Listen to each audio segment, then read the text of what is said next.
We have a very special night. I have two guests. First guest, an incredible actor, actor, Judy, Jerome, member, lifetime member at the Actors Studio. Yes. Exquisite actress. Actor, God damn it. I prefer actor. Either's fine. Right? I get asked that a lot. Yeah, you do. Do you prefer actor or actress? What do you prefer?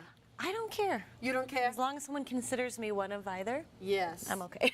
A hell of an actor. I've seen it plenty of times at the Actors Studio working with Marsha, doing a lot of work in session.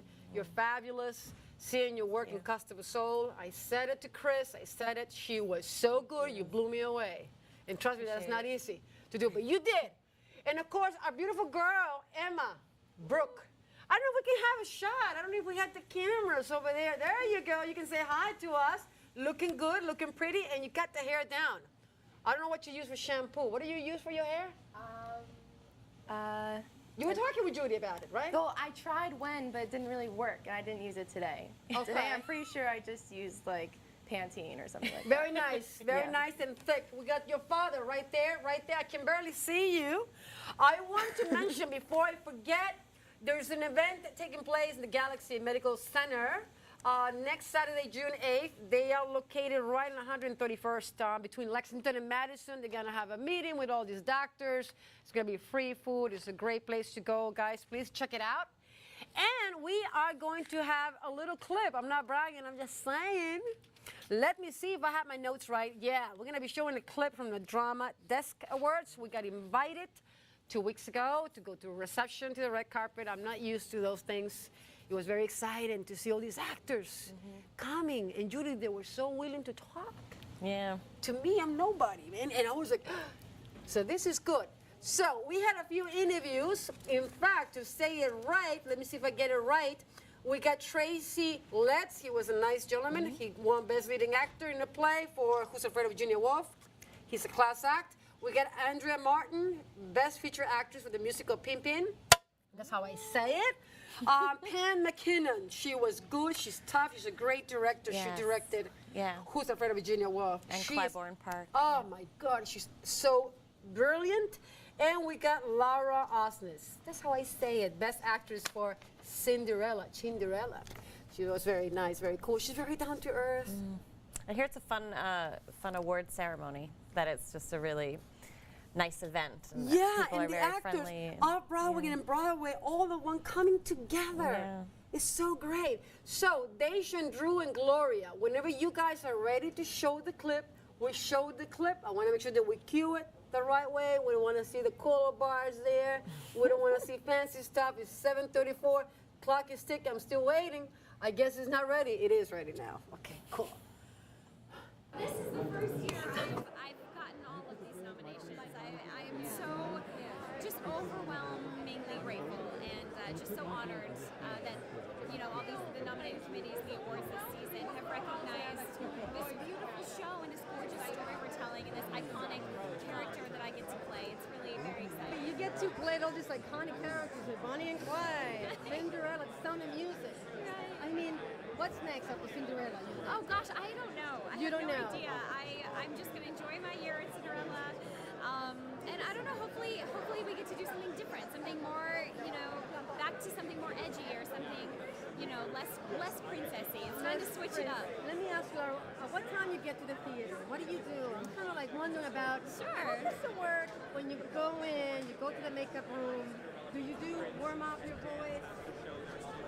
Do you like to be by yourself? Do you do any yoga? Sure. Tell me. I like to get to the theater usually an hour before the show starts, and then I get my wig on 15 minutes later, so 45 minutes before the show starts. So I get my wig on, and then I have half an hour where I can I warm up and stretch, and then I usually go visit Santino, who plays the prince, and I'll chat with him for 10 minutes and kind of get ready. And then when they call like 15 or when they call 10 minutes, I usually go down and I start stretching and finish my makeup. I do my own makeup, but I do have a hair person, Carrie. You do your own makeup? Yeah. Oh, that's pretty cool. She does her own makeup. That's pretty awesome. Yeah. We all do. Broadway people do their own makeup for the show. They like to do that. They don't like to have anybody there. No, I know, every day. Every day. So we learn how to do that. But then when they call 5 minutes, they call places, I get in my costume, and on we go. I've known Edward now about 13 years. This is the 6th play of his that I've done, and I think the 9th production. Getting to work at Steppenwolf on this play was a dream come true. I mean, my actors just signed up for the ride, and it's really hard. You know, it's an incredibly demanding play, and we threw ourselves into it. There is so much humanity and humor and pathos. Like, it just runs the gambit from not just A to B, but all the way down to Z. And it was exhausting. And, you know, I miss it so much. I miss the production so much. I used to drop by the theater to just get a hit. No, certainly not every day. But like every 3 weeks or so. You know, simply to get a hit of my amazing actors, this amazing play. But I'm also grateful that my actors know how to do it. Because, man, they were exhausted. It's really taxing. Awesome. Now, Ella Robbins said not too long ago that a good director is able to bring the play to the surface, right? That you cannot interfere between the playwright and the audience. You're like a bridge. What do you think about that? I mean, you know, I think that's true. And with a great play, you know, it's not about getting out of its way, because it's really hard work to figure it out. But it's about getting in there and wrestling with it on its own terms. Like, I find with a great play, if you start, you know, sort of bending it and twisting it into like submission based on your own story, you're going to get in trouble.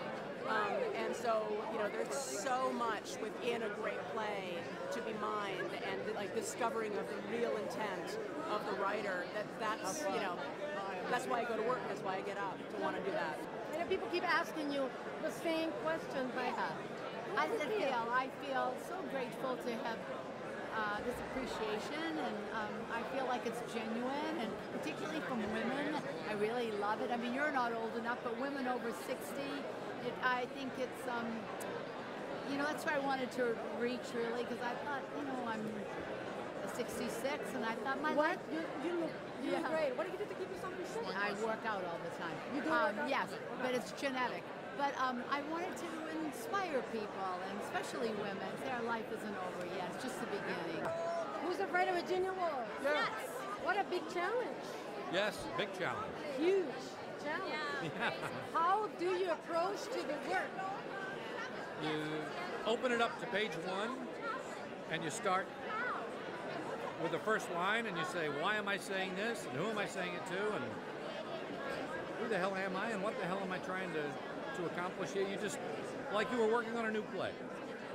Not like you're working on a 50-year-old great play, but like you're working on a brand new play. You just start from the beginning. Working with this director, she's amazing. She is. She did a fantastic job with this Why play. she's so fantastic? Why she's so good at Well, what she she's just does? very specific. She just really, there was not one thing, one line, one moment that escaped her attention. Everything in the play got addressed in one way or another. Discussion that began from the first day of rehearsal until long after opening, in fact. Right now, does she tell you what you want to hear? No, not necessarily. Not necessarily. Yeah, no. Good. It's a big challenge. Thank you so much. Lovely to meet you. Thank you. Class act. What a class. He's so humble and drop dead gorgeous. I think I fell in love with this guy. He was so cool. It was nice to see these people, Judy. You know, actors are... And talking about the work in such a way of respecting it and enjoying it, and Yes. knowing how to talk about it, I think, is also And very difficult. but- learning from each other, right? It shouldn't be so difficult to be supportive, to Yes. be, it shouldn't be so damn hard, Yeah. right? That's how it goes. It is what it is. Well, let's talk about you. Let's talk about you, meeting you at the actor studio, seeing your working sessions, see how devoted you are, how brave you are on the stage, and how willing you are to really let yourself go and have fun up there. Let's go back to the beginning, Yeah. acting from the beginning. Oh, from childhood? Are we going yes, back that a little far? bit. I don't know if we had time, but we can squeeze it all it up. started with. No. I was actually a very shy kid, and too. my mother was very surprised when I had expressed interest in doing this. I think I was around 11 or so when I said, I want an agent, and she went, let's take some classes first, because she knew I was very sensitive and I wouldn't deal with the rejection quite well enough that young. And so I took some classes at the neighborhood playhouse, and then auditioned for LaGuardia High School and went there and absolutely loved it. So in college, I think I tried to veer toward a real degree. You know, I was doing a lot of education courses, and yet somehow kept doing theater courses at the same time and ended up with a theater degree. So caved in, and I said, all right, well, I want to do this, and I think I should pursue it. And so I've been pursuing it since then with some success and, you know, ups and downs. Like, Well, what do you It mean all some goes. success, man? To be some good wonderful things happened, and to be good at still what you- working at it. So. Judy, to be good at what you do, God, I don't know if you call that some success. I mean, actors, we're too tough sometimes with each other. We too much like,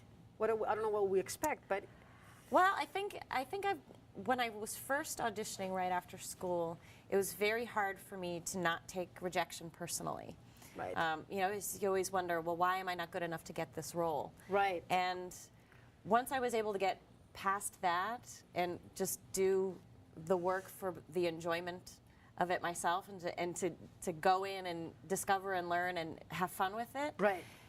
it still sucks when you don't get the part that you really wanted. Right. You're like, but damn it, I should get that part. right, but now it's more like I go, well, maybe I wasn't Forget tall it. enough or short enough or young enough or old enough, and Whatever. maybe I didn't look right with the other guy, and you know, you don't Who know what the knows? circumstances are. So I feel like if I can go in and at least say I feel good about what I presented, and it's an opportunity to perform and To all do. of that, then you get what you get and you don't get upset. Good. You have to enjoy it because Yes. we torture, man. We just go Yes. crazy. Yes, We it's very think easy to do that. too much crap Yeah. up here. It's not good. What about the actor studio? How you come up to the actor studio? The actor studio, I actually found out about through a friend of mine who wanted to audition and wanted a partner. And I was like, sure. Yeah. And then when we got there, they said, do you want to be considered? And I said, sure. So sure. it was one of these accidental blessings. I found that in many cases, I do my best stuff when I don't know what the stakes are. Right. So I Good. felt prepared, and I had a great time working with my friend, and got a call back. So they wanted me to do a different scene. Hindsight, I realized it wasn't the best choice. We did Glengarry Glen Ross flipping my character to a woman and deleting a character out of the scene, you know, because you have to cut it down. Right. Fit. 5 minutes. Hindsight, I realized this was not the best choice. Yeah.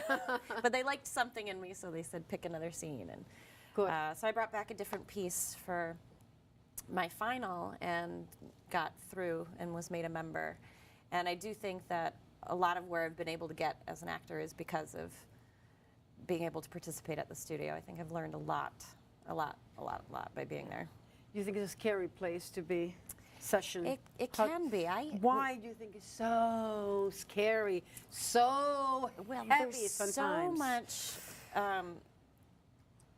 and I suppose speaking for myself, because I know everybody has their own experience there, but there was so much esteem and respect, and like, oh my God, I'm Right.